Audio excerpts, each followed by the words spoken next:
जन्म के कुछ ही मिनट बाद एक नन्हा रेंडियर अपनी ही माँ से धुतकारा जा रहा है। उसे समझ नहीं आता उसकी गलती क्या थी। वो अपनी माँ को सफेद बर्फ में गायब होते देखता है, अपनी सबसे नाजुक आवाज में पुकारता है, पर माँ पलटकर नहीं देखती। इस बच्चे का नाम है लूना और इसकी माँ ने इसे इसलिए छोड़ा क्योंकि इसका जन्म ही एक हादसा था। कुछ दिन पहले आर्कटिक में भयंकर ठंड की लहर आई।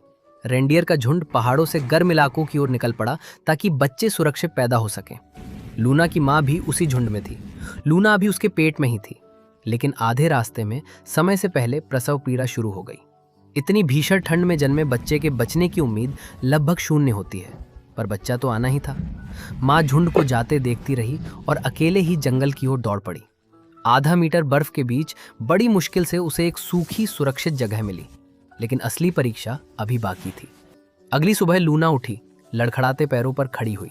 झुंड तक पहुंचना जरूरी था, तभी वो सुरक्षित रह पाएगी। रास्ते में आई एक नदी।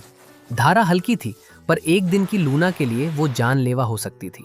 माँ पार करके उस पार खड़ी हो गई, उसे हिम्मत देते हुए। लूना डरकर रुक गई।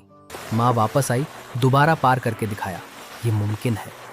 लूना ने अपनी सारी हिम्मत जुटाई और नदी पार कर ली। 2 दिन और चलने के बाद माँ को हवा में एक जानी पहचानी खुशबू महसूस हुई।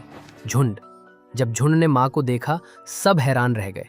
कोई उम्मीद नहीं थी, और उसके साथ थी एक जिंदा चलती हुई नन्ही जान। लूना अब झुंड के साथ बड़ी होगी, सुरक्षित और जिंदगी का एक असली मौका लेकर।